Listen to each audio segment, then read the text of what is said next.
Assalamualaikum warahmatullahi wabarakatuh.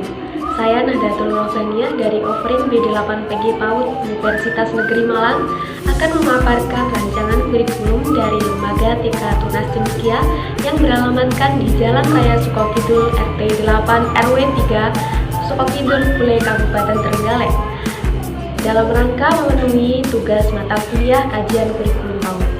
Berikut paparannya. Yang akan saya paparkan adalah outline KTSP dokumen 1 yang berisi tentang pertama, pendahuluan yang berisi latar belakang, tujuan KTSP, dan dasar KTSP. Kemudian yang kedua ada visi, misi dan tujuan. Kemudian yang ketiga ada kurikulum, yang keempat struktur KTSP, dan yang terakhir ada kalender pendidikan.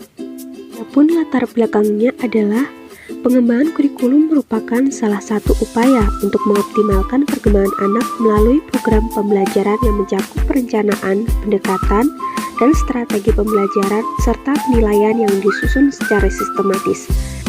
Dengan adanya pengembangan kurikulum ini akan menjadi pedoman yang dinamis bagi penyelenggaraan pendidikan di Taman Kanak-kanak Tunas Cendekia dalam rangka mewujudkan tujuan lembaga pendidikan yang telah ditetapkan sebelumnya.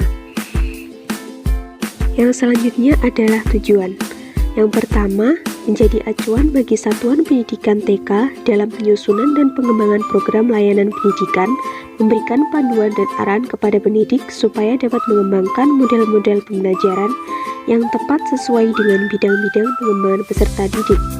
Kemudian yang kedua, meningkatkan mutu pendidikan melalui kemandirian dan inisiatif sekolah dalam mengembangkan kurikulum, mengelola dan memberdayakan kearifan lokal dari sumber daya yang ada, serta menyamakan langkah dengan perkembangan zaman dan teknologi.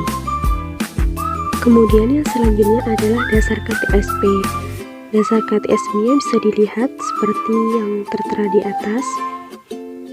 Kemudian yang selanjutnya ada visi, misi, dan tujuan.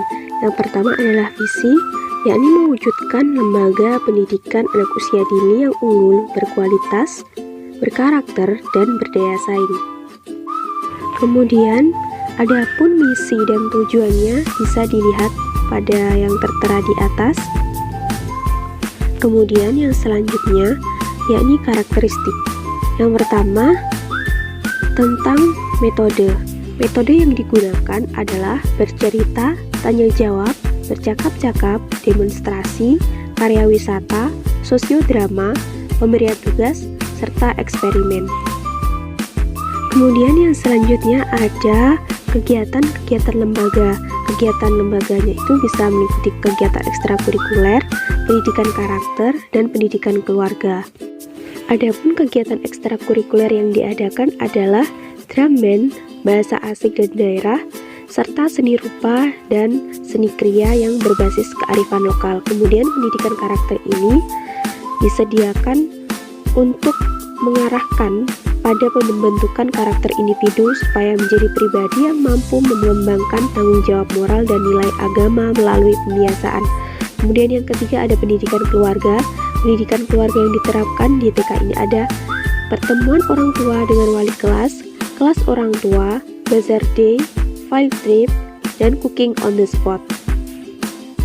Adapun model pembelajaran yang diterapkan adalah model sentra, yang mana model tersebut dikembangkan dengan kreatif kurikulum yang mengelola kegiatan pembelajaran yang seimbang antara bimbingan guru dengan inisiatif anak, sehingga pembelajaran menekankan pada dukungan pengembangan minat, potensi, dan kreativitas anak.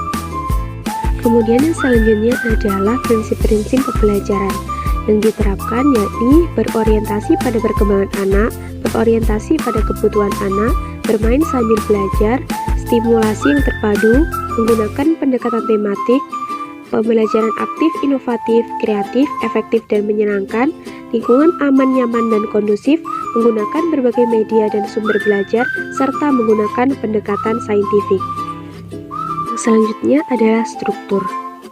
Nah, struktur kurikulum ini merupakan suatu pola serta susunan kompetensi inti yang harus ditempuh oleh peserta didik dalam kegiatan pembelajaran.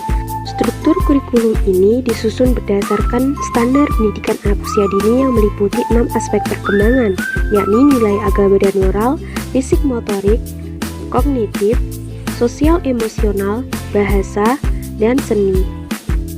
Alokasi waktu yang digunakan yakni dalam satu hari jam kegiatan efektif adalah selama 3 jam atau 180 menit. Alokasi waktu 1 jam kegiatan adalah 30 menit dengan perincian sebagai berikut.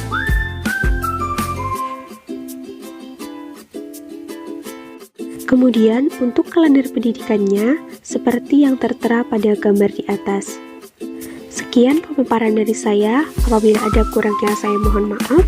Wassalamualaikum warahmatullahi wabarakatuh.